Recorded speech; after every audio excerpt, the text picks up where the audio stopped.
La Seine était baignable ce matin. On va y revenir dans un instant. On va y revenir dans un instant avec ces épreuves de triathlon, nos vraies voix du soir. Aujourd'hui, Philippe Candeloro, Pascal Héouzan, Alex Darmon, Antoine Mazer. Ces épreuves de triathlon, c'est vrai que beaucoup se demandent après cet investissement. Hier, l'eau était pas propre à la baignade. Elle a été dans la soirée. Finalement, feu vert des autorités. Et le chef de l'État, par exemple, qui a fait un petit message en disant on l'a fait, on a réussi.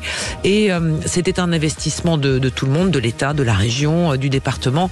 Et c'est un investissement pour l'avenir, pour la baignabilité de la Seine, les générations futures et les écosystèmes. Est-ce que l'enjeu, ça en valait le coup, cet investissement finalement pour en arriver là et peut-être pour rendre la Seine baignable durablement? Vous nous dites ce que vous en pensez au 826 300 300. Les vraies voix Sud Radio, le grand débat du jour. Alors, qui a suivi de A à Z les épreuves de triathlon ce matin, messieurs? Pas de A à Z, mais de A à B. De A à B. C'est déjà pas mal. Moi, de A à T. Ouais, j'étais surpris déjà que le départ soit donné. C'est vrai qu'on s'est réveillé, on a entendu, elles sont parties. Oui, parce qu'en fait, le problème, c'est que la Seine n'était pas potable, entre guillemets, enfin potable. Elle n'était pas nageable ou baignade. Hier soir, on s'est dit, il va pleuvoir cette nuit, puisqu'il y avait des orages annoncés. On s'est dit, ça va être pire finalement. On parlait même que ça allait devenir un duathlon. Et du coup, par chance, tout le monde est parti et a fait les 3 épreuves. Alors, je voudrais qu'on mette une jolie musique parce qu'il y a quelqu'un qui doit être aux anges et sur un nuage. C'est le patron du triathlon français qui est avec nous, Benjamin Maz. Bonsoir, Benjamin. Bonsoir à vous. Oui. Comment ça va? Félicitations. Comment ça va? Bravo.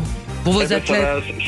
Ça va très très bien parce que voilà, on sort d'une journée pleine d'émotions, vraiment très forte parce que on a enfin décroché ces médailles individuelles et puis quelle médaille avec l'or olympique de Cassandre-Beaugrand et puis le bronze pour Léo Bergère avec des courses sur lesquelles les Français ont vraiment pesé du début à la fin avec en plus les superbes performances de Pierre Lecor et d'Emma Lombardi qui termine 4e de ces Jeux Olympiques.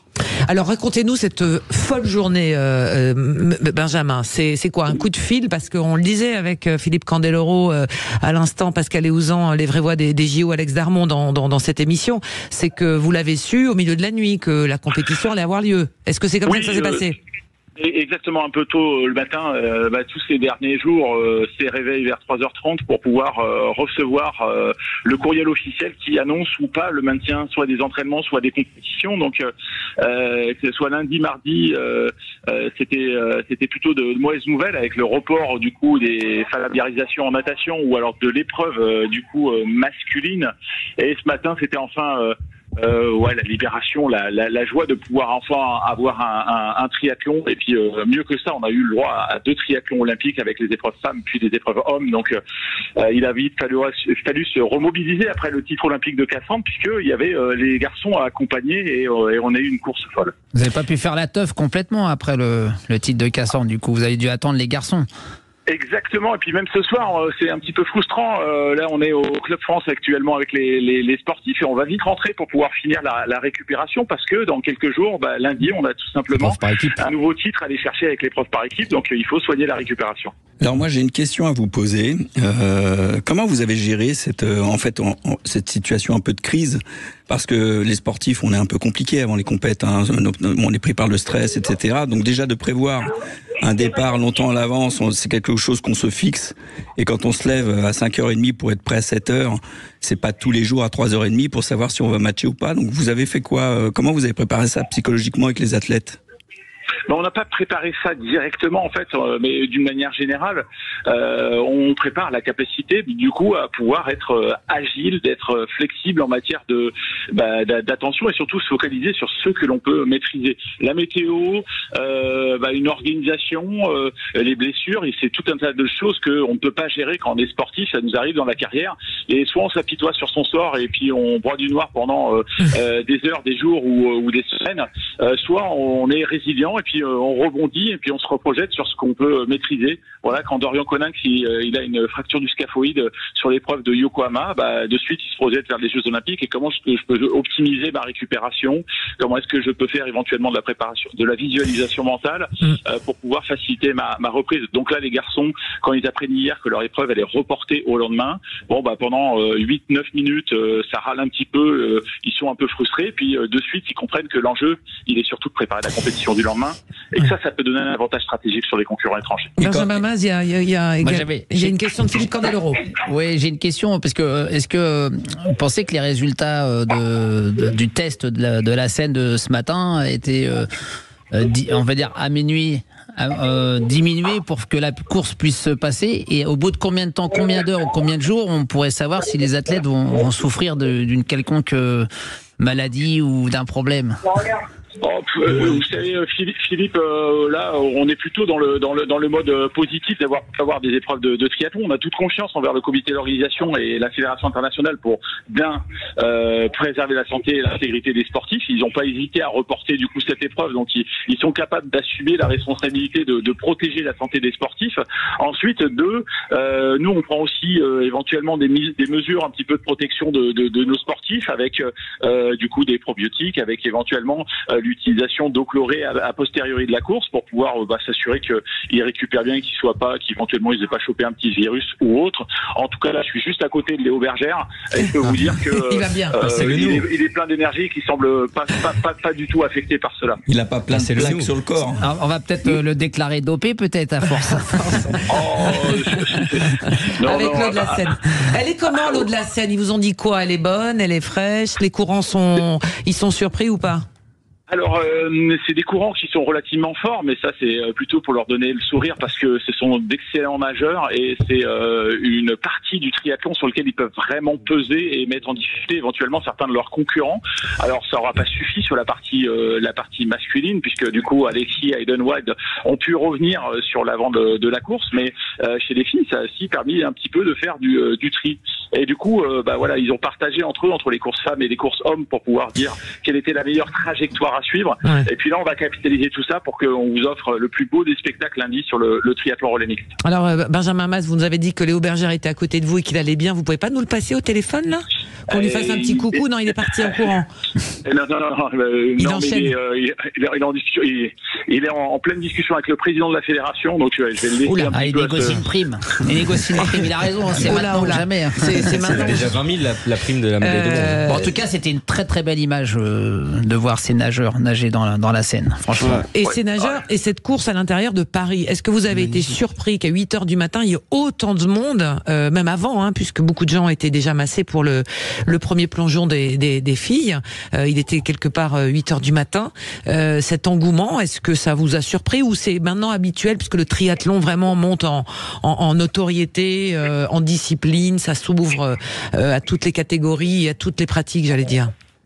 On n'est pas vraiment étonné. Pourquoi? Pour plusieurs raisons. Un, l'année dernière, sur le test event, il y avait déjà énormément de public.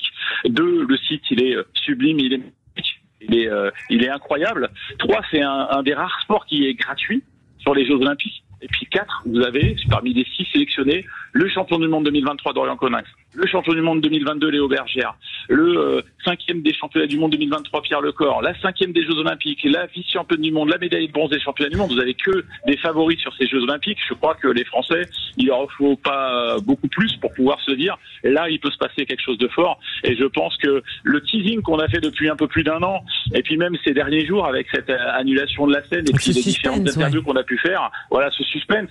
Je crois que il y a une vraie ferveur populaire quand vous voyez le monde qu'il y a pour soutenir Victor Koretsky ou Pauline Ferrand-Prévôt, qu'on a au niveau de la piscine avec Léon Marchand.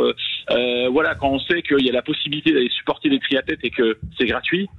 Je crois qu'il n'y a pas de raison de s'en priver. Et donc, moi, j'ai surtout envie de donner rendez-vous à tous vos auditeurs le 5 août, mais aussi le 1er et le 2 septembre sur les Jeux paralympiques, parce que là, on a aussi d'autres très grandes chances de médailles. Et le porte-drapeau Alexis en Quinquan. Absolument. Et en tout cas, c'est vraiment un très très beau sport. Je veux dire, c'est un sport de ouf. Oui, justement, c'est ma question elle porte là-dessus. Je voudrais savoir, moi, jusqu'à quel âge on peut faire du triathlon et quelles sont les personnes les plus âgées qui font la compétition, hommes et femmes, aujourd'hui? On peut commencer le triathlon à partir de 6 ans et même 4 ans dans certains clubs. Et puis après, il y a pas de limite, Philippe. Ça peut aller. On a des triathlètes de 80 ans qui vont boucler des triathlons, que ce soit distance sprint, 750 mètres de natation, 20 km à vélo, 5 km course à pied, ou des distances un petit peu plus longues. Et voilà, c'est vraiment la joie de réaliser cet sport un petit peu particulier. Sur les jeux, là, la doyenne et le doyen, c'est quoi?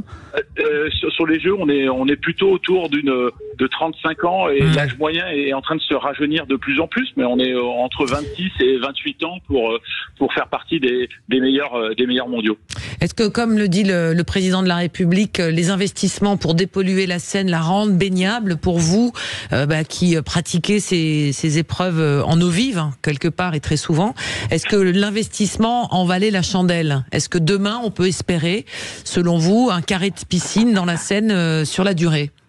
Mais bien sûr, c'est un formidable en fait alibi et c'est une grande fierté pour les triathlètes que les Jeux Olympiques soient aussi le support de ces investissements colossaux, 1,4 milliard d'euros pour pouvoir améliorer structurellement la qualité de l'eau et surtout avoir un plan baignade derrière pour pouvoir rendre la Seine aux Parisiennes et Parisiens et un petit peu plus largement d'ailleurs parce qu'avec les affluents que sont la Marne, l'Oise, Lyon, on va pouvoir profiter d'une eau d'une meilleure qualité et voilà, ça c'est vraiment fantastique. Par le passé, moi je sais que j'ai mon grand-père qui a appris à nager dans la Marne. Je suis très heureux de me dire que dans quelques années, certains auront appris dans des lignes d'eau tirées sur la Seine ou sur la Marne. Alors on a toujours un rapport un peu particulier avec la Seine. À la fois on l'admire, on la trouve géniale, belle, mais d'un autre côté elle inspire un petit peu la peur et la crainte parce que je crois surtout on n'appréhende pas un petit peu ces éléments un petit peu de qualité de l'eau et je crois qu'il va falloir un petit peu de temps aussi pour changer cette culture. Alors moi je suis pas votre grand-père, mais j'ai nagé sur la Marne à Champigny, sur la Champigny-Plage. Mais j'ai du mal à me dire que demain les gens nageront dans la Seine parce qu'il y a quand même vachement de trafic entre les péniches, les bateaux. Alors ce sera peut-être encadré, parce qu'ils vont pas traverser la Seine. Moi simplement, je suis ravi. Je suis vraiment ravi que ce triathlon puisse tenir dans la Seine pour plein de raisons. D'abord parce que ça va fermer la gueule de beaucoup de monde qui voulait que ces JO soient gâchés par ça. Donc je suis ravi. En revanche, 1,4 milliard d'euros, c'est quand même colossal en termes d'argent. Beaucoup de monde vous dit que ça aurait pu, on parle de politique 2 secondes, que c'était le budget qu'il fallait pour régler le mal logement en France par exemple, et qu'on l'a mis que pour les JO. Donc heureusement que ça a fonctionné pour les JO, mais ce qu'il faut dire c'est que le plan il est très clair, c'est 2025 la Seine baignable pour le grand public, 2024 c'était une petite parcelle pour les Jeux Olympiques. Donc on n'est pas encore au bout du projet. C'est pas en 3 ans qu'on a mis 1,4 milliard d'euros, c'est sur 10 ans que ça a été mis pour arriver à faire en sorte qu'en 2025, la Seine soit complètement baignable. Et ça veut dire aussi que si la Seine est baignable, l'écosystème va mieux. Donc c'est plutôt une bonne nouvelle quelque part. Quand on regarde tous les bras de Seine de la Seine, il y a des endroits qui sont déjà... moi je vois des gens, ils font du ski nautique pas loin de chez moi, à côté de Carrières-sur-Seine, et ils n'ont pas de problème. Mais on peut comprendre que pour le grand public, quand on annonce ces sommes-là, de dire 1,4 milliard d'euros pour faire et rendre la Seine baignable, que ça puisse tendre certaines personnes. Mais il faut bien se rendre compte de ce qu'on gagne avec cela aussi. C'est quand même exceptionnel d'avoir pu voir cette épreuve ce matin. Pascal. Alors, une dernière chose, Pascal. 1,4 milliard, c'est aussi une partie de l'enveloppe qui permettrait de payer les retraites des anciens sportifs. C'est la moitié, c'est ça. C'est la moitié. C'est la moitié. Benjamin Maz, avant de vous libérer, j'imagine que la soirée s'annonce longue pour les triathlètes français, toute l'équipe de France et vos médaillés. Oui et non, parce qu'il va vite falloir récupérer. Encore une fois, voilà, on a une autre compétition lundi et puis ils sont extrêmement concernés par ça. Ouais. On a été médaillés de bronze pour les premiers Jeux Olympiques sur lesquels il y avait le triathlon relais mix. Là, je ne vous cache pas quelles sont leurs ambitions. Oui. Alors on est focalisé sur autre chose que sur le résultat. On est vraiment focalisé sur le process. Qu'est-ce qu'on va mettre en place pour pouvoir éliminer les autres équipes et surtout, pouvoir monter sur les toits de l'Olympe et je vous invite à venir si vous avez la possibilité. Pascal, Philippe, je vous accueille avec grand plaisir sur le site olympique pont Alexandre III et on est gratuit. Des centaines de milliers de téléspectateurs. À quelle heure il faut se poster 8 heures du matin. Le départ de l'épreuve, donc il faut venir un petit peu plus tôt, 6 heures. On viendra en footing avec le collectif. Avec des croissants. On viendra avec des croissants. Moi, si vous voulez, si jamais il y a un problème avec le vélo, je veux bien changer la roue, il n'y a pas de problème. Je vous aide. En tout cas, bravo et félicitations à cette équipe. Bravo Benjamin Maz et l'équipe de France de triathlon qui ramène donc 2 médailles, dont un titre olympique, un titre pour les femmes. Douglas.